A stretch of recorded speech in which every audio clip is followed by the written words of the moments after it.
Welcome to Mindless Entertainment. My name is Jesse Milestone, and this is Meant to Offend. So if you're offended, good. Before we dive into today's content right now, I just want to remind everybody that a lot of my regular content that you used to see all over YouTube is now only available on Patreon. For just $1 a month, you get Social Justice Wednesdays and another video. For $2 a month, you get all the videos you used to see up here. So if you love Mindless Entertainment and you want to see more, please consider checking me out on Patreon. And for just $2 a month, you can have so much more Mindless Entertainment than your body has room for. But anyway, we're back here at Offending People Land. Did you guys know that John Williams is a racist? That's right, I didn't either, but thank God we have people like Jeffery, Chen to tell us these things. Now, if that statement offends you, you are going to enjoy this video. If you agree with that statement, you can fuck yourself die, because this video is meant to offend you. Now, this article by Jeffery Chen debuted in the Washington Post just a few weeks ago. Now, the thing is, all right, people shit all over a lot of the mainstream media, including WAPO, all the time, because they do have a very leftist slant to a lot of what they talk about. That said, every now and then they put up a nice, good, in-depth, well-researched piece on something useful and valuable. And then they cancel all of that out by posting articles on the most woke, nonsensical bullshit to hit the World Wide Web. So, this, can you guess, guys? Can you guess? This falls in the latter category. So, Jeffrey, good old PhD student at Stanford University, Jeffrey. So that tells me right then and there that he's probably overabundance with too much schooling and not enough real-world experience. So Mr. Jeffrey, sitting behind his books, probably getting a PhD in wokeness. I would honestly be shocked if that some university doesn't already offer that. Wants to let you know that Star Wars is problematic. Why is Star Wars problematic? Because of its Eastern Asian stereotypes, its orientalizing of things and stuff. And this right here, okay, so what we're dealing with now, in case you're not aware, is the misapplication of the concept of cultural appropriation, which happens over and over and over again in today's conversations and in our super woke world now. And that's happening right here under our very noses. And the victim of today is our very own dear John Williams. But not just him. No, Lucas is getting some flack on this one too for his very, very racist stereotypes of depicting Jabba the Hutt smoking a hookah pipe and the miserly Watto. Now, first of all, fuck you, Mr. Chen. You don't get to stand up for me and my people. Watto is an offensive Jewish stereotype. You don't get to throw him into your little article about Asian and Eastern culture appropriation, all right? You don't get to tokenize my Judaism for the sake of making your fucking point. So right then, this is what I love about wokeness. Every time someone goes on a woke tirade like this, they themselves guaranteed somewhere in here are doing something offensive or insensitive. So bam, caught ya. Where's Waldo? Or in this case, where is the woke person being offensive? Right here, right then and there, by tokenizing Judaism to help make his point. Just throwing him one little thing to strengthen his point, because he really couldn't find anything better than a giant slug that smokes a hookah pipe. Where have I seen a slug smoking a hookah pipe before? Oh, right, Alice in Wonderland. Are we all nervous about that one now, too? No, we are not. Because, by the way, I don't know if you've been anywhere in the world. Hookah is pretty widely fucking accessible everywhere. Pretty sure it doesn't belong to the East. Pretty sure it's not. I mean, it doesn't matter where it came from. Everybody smokes hookah. It is not illegal for a white person to smoke hookah. It is not out of the realm of the possibility that Jabba the Hutt might not be Asian, but also smoking a hookah pipe. Weird, crazy, right? I've never seen a non-white person smoke hookah, or a white person smoke hookah. It's only reserved for the non-whites. Oh, God, that's totally how life works. So, flimsy argument to start, and then we dive into his attack on John Williams and the orientalizing of the bad guy music in the original trilogy. Yes, apparently the lovely sounds of our heroes are all the wonderful Western tones we're used to, and then all the Imperial music is super Asian sounding, because nothing says Oriental or traditional Chinese music like da da da da da da da da da. Yes, every Bollywood film features a score that sounds just like that. Wow, incredible. These similarities are uncanny.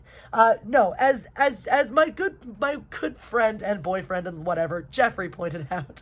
Yes, his name is Jeffrey now. No, as Jeff was quick to point out, this style of music is just referred to as Bellicose, and it is found all over traditional Western classical music. It is your aggressive, hard-hitting, warlike tones, the like of which we see in other classic Western sounds like Ride of the Valkyries. This is very normal and very standard in Western music, and there's absolutely nothing from the instrumentation to the musical style that is remotely resonant of Asian music. But whatever, Jeffrey CJ, what else you got for me? By the way, this is hilarious already. Stop unappropriating your own damn culture. I guarantee that CJ stands for something, not Jeffrey. That's probably his given Chinese name, but no, let's make it easy for people. He probably does this. He's probably like, I go by Jeffrey because it's easy for my white friends to understand, and then I go home and get secretly mad about how nobody will call me by my real name, even though I don't tell them what it is. Bet you $5, he's done that at least once in his life. Anyway, so orientalizing stereotypes, right? Like when we go to weird land, I mean, they don't even really do that. There aren't a whole lot of like weird land themes that are like, ooh, Asian sounding. That's like not a thing in Star Wars. Then he wants to get all Duel of the Fates, which by the way is hilarious to me because he leads this off by being like, he is guilty of doing this, even in the sequels, even in Rise of Skywalker, and then immediately his next example is Duel of the Fates in Phantom Menace. Dude, bro, do you know Star Wars so little to not that you don't know the difference between the prequels and the sequels? Because they are not the same. They are not even close to the same. But anyway, oh my god, he used Sanskrit for Darth Maul's theme because it's so super racist to use a different language to make something sound. It's not even, the whole thing is not even, let's make it sound foreign and exotic and alien. It's literally, we want vocal sounds without words conflating people's, experience of the film. We don't want people listening to the words in the song, so let's pick a language that most people don't know. Like, I don't know Sanskrit. Who knows Sanskrit? Raise your hand. You don't. Maybe like a couple of you watching do at all. But guess what? The majority of the Star Wars audience happens to be English speaking. Happens to be not Sanskrit speaking. The vast majority of the Star Wars audience happens to be not. I don't even know if Star Wars has ever been translated into Sanskrit. Maybe it has been. I don't fucking know.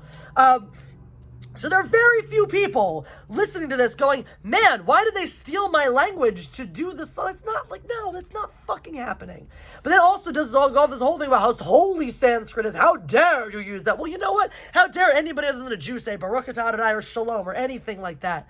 You know what? I've heard of non-Jewish people named Shalom. I knew a girl named Chanukah when I was growing up. Guess what? She wasn't Jewish. Should I be super offended that they appropriated the language of my people? No! It's a cool sounding word. All right. Hey, look, it looks like Hanukkah, pronounced like Chanukah, looks neat, sounds cool. Who gives a shit? Guess who it's hurting? Nobody. It is not offensive to the Jewish fucking people to do something like that. Nobody's getting hurt by this. Just like in this example, right? Oh, well, he's trying to make the claim, well, it does hurt people because we get used to thinking of these noises as being foreign or different or evil. I'm sorry. How many people hear traditional Indian music, hear Bollywood music and go, oh, the bad guys must be coming? Or hear traditional Middle Eastern music and think the same thing.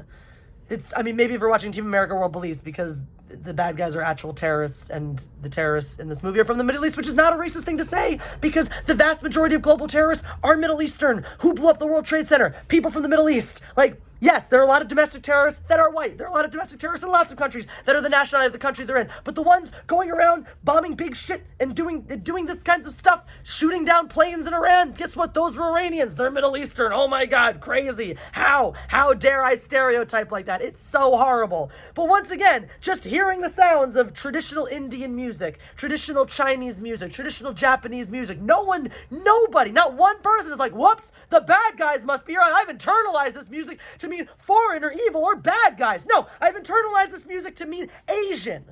So if I'm watching a movie and I hear this pop up, I hear Middle Eastern tones come up, I might think, ooh, we're in the Middle East. Or we're in a place that culturally resembles the Middle East. Not, we're in a foreign land. Like, that's you. Once again, I found the accidental offensiveness. That's you superimposing your own experiences and your own identifying of these sounds as foreign onto everyone else's experience. Because when I hear music that sounds Middle Eastern and I see a desert, I think, wow, we must be in the Middle East. Or if it's set in a fantastical universe, I think, wow, we must be in a place that culturally, geographically, or in some other way resembles the Middle East. Because then he goes on to say that the most terrible and famous example, or first most famous example of orientalizing with music is Indiana Jones.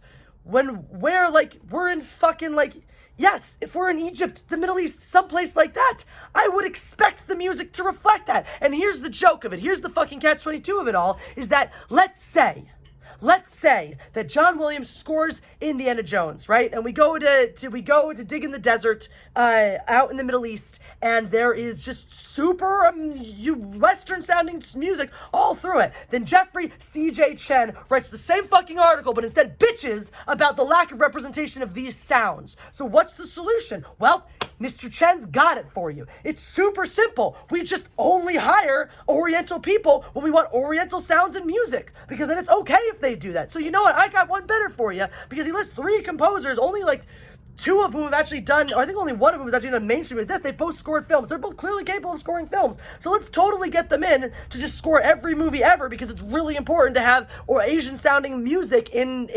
regular random movies. So we learn to just, that's a normal thing, because how will we know? How will we know to not ostracize and demonize and be xenophobic about Chinese people if we don't hear Chinese music in our regular mainstream movies? It's not like we have movies like Crazy Rich Asians just come out that are chock full. It's a major Hollywood film chock full of Asian people. No, we never have things like that. Those don't exist in Hollywood. No, we should definitely just fire the likes of John Williams and eradicate. That's what he wants. That's what Jeffrey C.J. Chen is actually calling for, is to push these whiteys out and bring in people of color, because that's definitely how meritocracies work. We just make sure we have the most diverse people as possible and fuck the whitey. And I'm so glad everyone agrees. Clearly everyone agrees, because John Williams just got his 52nd fucking Oscar nomination. He is now the most nominated living person when it comes to the Academy Awards. So guess what, Jeffrey? Nobody gives a crap what you're saying in your dumbass little article. Nobody gives a crap. Nobody looks at this stuff and goes, oh my God, cultural appropriation.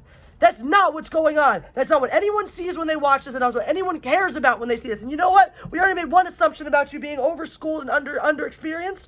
I'll take one more, right? We already talked about your name. We already talked about your Americanized name when clearly you're of some sort of Asian descent, right? So you're very up in arms about this. This is something we've seen over and over and over again, because the people bitching about this cultural appropriation are not Chinese people.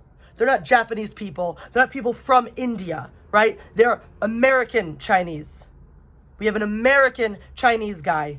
I'm assuming because Chen is a Chinese, classically Chinese last name. Because guess what? That's not me being racist. That's me actually. But you would assume, oh, how do you know I'm Chinese? Because Chen is actually a Chinese last name, right? Because some of us actually know these things and understand the differences when we see Lee spelled a couple different ways. One of those ways is Korean. One of those ways is Chinese, classically speaking, right? When we see different last names, some of us actually know that it's not just an Asian last name, but what part of Asia they're likely to come from based on the name that it is and the spelling thereof. So you're welcome, Mr. Chen. We're not as fucking ignorant as you give us credit for. But anyway, I would venture to wager, right, just like this, right? This is somebody who grew up in America. Maybe he was born in China, I don't know, but grew up in the U.S. largely, is very inundated with U.S. culture, is not very connected in his personal life or day-to-day living with his Chinese roots, and therefore has to freak out about cultural appropriation all the time. Oh my God, because it's because of his because that's how we do as young people today. That's how millennials do today. We can't actually deal with our own personal journeys and our own relationship and connection to our own identities. We have to make everyone else do it. So instead of figuring out how he himself can connect to his roots in a better way, because obviously it's something that matters to him, no, he's gonna write a fucking piece in the Washington Post telling us why we're all wrong for liking this music. Because he probably knows nothing about I probably know more about traditional Chinese instruments than he does. Fuck's sake. Words, tangent, train of thought, back. It's just like a year or two ago when we had that incident where the girl in Utah, she found a qipao, which is a traditional Chinese dress, on sale at a thrift store and thought it was beautiful and wore it to her prom. And it started with a Chinese American girl, I think, maybe boy, maybe guy, but someone getting up in arms and a bunch of Chinese Americans all over the internet freaking out about it. And guess what actual Chinese people said? They said, this is not a problem. This is not cultural appropriation. In fact, when we have Western visitors, this is a common gift to give to a visiting Western woman, and we feel honored to have her wear it to represent our culture, because we are sharing our culture. And these are two very important words that people forget about when they go around crying cultural appropriation. We have cultural sharing. We have cultural representation. All right? And maybe it's not the right kind of representation, the representation you want, but it is not hurting people. It is not damaging people. So let's look at it from another side of things. Okay, John Williams has used Oriental sounding music in his scores before. Maybe somebody listens to that, gets really interested in those sounds, and goes on a learning adventure and learns a lot more about the instruments used to make that sound, about the influences behind it, about the traditional music that's used for it. Because guess what? John Williams is not just pulling the shit out of his ass. Right? He knows what this stuff sounds like. He knows what certain instruments sound like, what sounds they produce, how they're used in the places where those instruments come from in their music. He knows these things. He's not an idiot. He's studied this shit. He's not just some fucking whitey McWhiteface moron. He is the greatest film composer ever, who has a great wealth of knowledge about where these sounds come from and is able to score a film utilizing them, representing them, paying homage to them in the work that he does, not just appropriating them like some evil white man. And then you have cultural sharing, right? So if somebody comes in, because that's the thing, right? If somebody comes in, you get one of these Asian composers that you mentioned, Mr. Chen, to come in and score a movie that's designed for an American audience, right? Part of which who is of Asian descent, much of which who's not. Some of European descent, some of African descent, some of Mexican descent, who knows? And now they're sharing their culture. That's cultural sharing. Or what, are you gonna cry cultural appropriation because they should make these movies, but only people of Asian descent should get to watch them? Otherwise it's cultural appropriation. If I see a movie, if I see Crouching Tiger, Hidden Dragon and like the soundtrack, then I am committing cultural appropriation. Fucking sharing, you fucktard.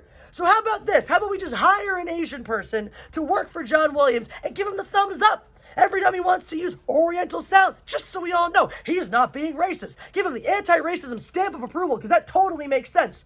But once again, this idiocy of it's not people from these cultures getting upset about this. It's people whose parents or grandparents are part of these cultures, and they feel disconnected from the culture, and instead of actually doing something about that and dealing with their own identity, it's got to be all of our fucking problems. Guess what? I have a Chinese-Australian friend who came to LA for the first time and wanted to go see the Chinese theater. And we did. And you know what his response to the Chinese theater was? It was not, oh God, this garish cultural appropriation, this Americanization of my culture. He said, it's so interesting to see them take pieces of my culture to create something new and get it parts right and other parts not right. But in the process of doing that, creating something completely new, its own kind of art. And he was tickled by it.